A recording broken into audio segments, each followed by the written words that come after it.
Soyuq havanın ən məşhur yeməyi xəngəl hazırlayırıq. Mənə görə xəmir xörəklərinin içərisində ən dadlı təam məhz xəngəldir. Xəngəli hazırlamaq üçün qaba un əlavə etdim. Duz qarışdırıb soyuq su ilə möhkəm ələ yapışmayan xəmir yoğururam. Xəmiri biraz dəzgahın üzərində də toparlayıram. Daha sonra 2 hissəyə bölüb kündə edirəm. Etdiyim kündələri bir qıraqda təxminən bir 10 dəqiqə müddətində gözlədirəm. Yəni soğanları doğrayana qədər. Soğanları soyuram. Soyduqdan sonra isə təmiz-təmiz yuyub və doğrayıram. Əgər soğanın özə hissəsində yaşıl hissəsi varsa, mütləq şəkildə onu çıxardım. Çünki o yeməyimizə acılıq verə bilər. Doğradığım soğanları tavaya əlavə edirəm. Üzərinə kərə yağı əlavə edib ocağın orta gözündə qovurulana qədər qarışdırıram. Bu arada isə xəngəlin xəmirini yayıram. Məndə xəmir bərk olduğu üçün yaymaq biraz çətin idi. Xəngəli nə çox qalın, nə çox nazik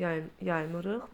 Tam orta qalınlıqda yayıram. Yaydıqdan sonra isə tam yaydıqdan sonra üzərinə un səpib və oxlaya doluyub bu cürə kəsirəm. Belə olanda kəsmək çox rahat şəkildə olur və bir-birinə yapışmır. Çünki araları unludur. Padnusu unlayıb kəsdiyim xəngəlləri bura əlavə etdim. Burada isə bizim soğanımız hazır olur. Soğançay üçün tomat, bibər pastası, duz, istiot, sarı kök əlavə etdim. Məndə ət olmadığı üçün ət istifadə etmədim. Sizdə varsa ət istifadə edə bilərsiniz. Ocağın altını qalayıram. Suyu qaynayanda duz əlavə edib xəngəlləri bir-bir əlavə edirəm. Xəngəl tam bişənə qədər gözləyirəm. Tam bişməsini necə bilirik? Bütün xəngəllər qabın üzərinə, suyun üzərinə çıxır və bu zaman xəngəlimizi süzürəm. Süzdüyüm xəngəlin üzərinə əvvəlcə sarımsaq qatıb, daha sonra isə bişirdiyim soğanı əlavə edirəm və budur bizim çox ləzzətli xəngəlimiz hazırdır. Siz də hazırlayın.